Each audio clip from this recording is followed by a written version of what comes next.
श्रीधाम वृंदावन में यमुना जी का स्वरूप जैसा होना चाहिए वैसा नहीं है। श्री अयोध्या जी में भी कथा के विश्राम दिवस मैंने इस विषय पर बहुत जोर देकर के बोला था। कृष्ण जन्मभूमि के लिए खूब आवाज उठाई जा रही है, खूब बोला जा रहा है, राम मंदिर बन गया, हमें अब कृष्ण जन्मभूमि चाहिए, बहुत अच्छी बात है, हमारा समर्थन है। लेकिन श्री ठाकुर जी को अति प्रिय व्रज वृंदावन में जो 4 वस्तु हैं उनमें से पहले हैं श्री गोवर्धन नाथ गिरिराज जी, दूसरी हैं वृक्ष यानी कि वन, तीसरा है रज और चौथा है श्री यमुना जी। और इन चारों को ही आप वृंदावन जाकर के देख लीजिए, चारों की ही स्थिति हम लोगों ने खराब कर रखी है। गिरिराज जी का स्वरूप भी बिगड़ रहा है, इस बात को ध्यान से सुनिएगा, कथा में भले ही ध्यान नहीं लगाइएगा लेकिन इस विषय को सुनिए। गिरिराज जी का स्वरूप बिगड़ता जा रहा है, वहां कूड़ा कचरा आदि सब गिरिराज जी पर डाल दिया जाता है। कई बार 84 कोस परिक्रमा लगती हैं तो यात्रीगण सुबह सुबह जो स्नान आदि और बाकी सब क्रियाओं का क्रम है वो गिरिराज जी की तलेटी में ही कर देते हैं। कितनी कष्टदायी बात है, जिसको ठाकुर जी पूजते हैं ऐसे गिरिराज जी पर हम लोग कैसी स्थिति कर रहे हैं। वृक्षों की तो पूछिए ही मत, वृंदावन अब वृंदावन नहीं है, बिल्डिंग वन हो गया है। वृंदा यानी तुलसी का वन, वृंदा यानी श्री कृष्ण के प्रेमी भक्तों का वन। अब तुलसी वन की जगह, भक्त वृंद की जगह पर्यटन वन हो गया है, बिल्डिंग वन हो गया है वृंदावन, हाईटेक वन हो गया है वृंदावन। वृंदावन में वन नहीं बचे, गिरिराज जी की स्थिति हमने खराब कर दी। रज भी अब सब जगह से लगभग समाप्त होती जा रही हैं, विश्राम होती जा रही हैं। सब जगह पक्के पक्के सब रोड आदि सब बनाए दिए जा रहे हैं। और श्री यमुना जी में तो आचमन ही नहीं कर सकते आप। यदि आपने आचमन किया तो आपको घनघोर पीलिया की बीमारी हो जाएगी या कोई और रोग लग जाएगा। क्यों? यमुना जी है ही नहीं, यमुना जी है ही नहीं। यमुना नगर आपके हरियाणा के बाद यमुना जी का स्वरूप नहीं है। फिर हम लोग सब लोग जो व्रजवासी हैं ये दिल्ली के लोगों का चरणामृत पी रहे हैं वृंदावन में, यमुना जी नहीं है वहां पर।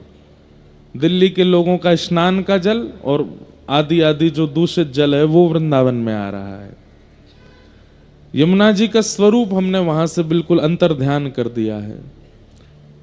हम ज्यादा कथा के अलावा कोई और बात करते नहीं कथा में, लेकिन अब लगता है कि युवा इतने सुनते हैं, इतनी हमारी बात मानते हैं, हमारी कथा का पालन करते हैं, तो इस बात का पालन करें।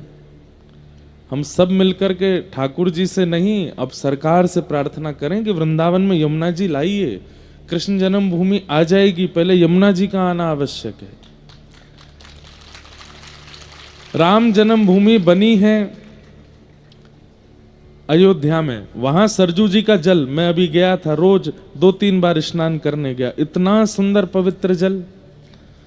सरजू जी हैं इसलिए रामलला आ गए, काशी में गंगा जी हैं इसलिए विश्वनाथ प्रभु आ गए, लेकिन वृंदावन में यमुना जी नहीं आई हैं। हम लोग इन्हें सामान्य नदी क्यों मान रहे हैं? पटरानी हैं, ये ठाकुर जी की स्वरूप शक्ति है। मथुरा में जब ठाकुर जी का जन्म हुआ, सबसे पहले कारागृह से बाहर निकलते ही, गोकुल जाने से पहले ठाकुर जी का स्वागत किसने किया? श्री यमुना जी ने किया। यमुना जी को स्पर्श देने के बाद गोकुल में प्रवेश करते हैं ठाकुर जी। आज उन यमुना जी का स्वरूप देखिए वृंदावन में, बिल्कुल काला पानी है यमुना जी का।